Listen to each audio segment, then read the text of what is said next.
President of the United States. Tonight, President Biden on the world stage at the United Nations, delivering a stinging rebuke of Russian President Putin and his war on Ukraine. Russia has shamelessly violated the core tenets of the United Nations Charter. We will stand in solidarity with Ukraine. The president slamming Russia's attacks on schools, hospitals, and train stations, and alleged war crimes. Whoever you are, wherever you live, whatever you believe, that should make your blood run cold.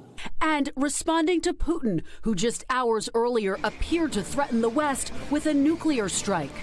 Saying in a rare televised address, those who are trying to blackmail us with nuclear weapons should know Russia has lots of weapons of its own, adding, quote, "This is not a bluff." They're making irresponsible nuclear threats to use nuclear weapons. And just days ago, President Biden was asked what would be the consequences for a nuclear attack. It'll be consequential.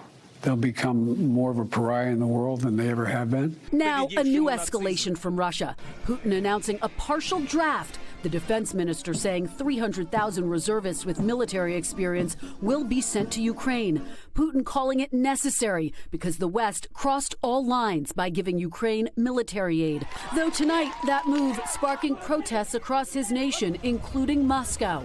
Putin raising the stakes further, backing referendums this week in 4 regions currently held by Russia, which would ask Russia to officially take over those areas of Ukraine. President Biden calling those elections a sham. It all comes as Russia is in retreat after Ukraine's counteroffensive, giving up some of the territory it occupies. Tonight, Ukraine's President Zelensky unleashing his own stern warning. We cannot agree to a delayed war because it will be even hotter than the war now. For us, this is a war for life. And Kristen, President Biden is facing other challenges, including keeping the allies together on all this. That's absolutely right, Lester. The president is aiming to keep allies unified around sanctions against Russia, as well as support for Ukraine, particularly Europe, which relies on Russian oil and gas and is bracing for the possibility of a recession, Lester. All right, Kristen Welker tonight. Thank you.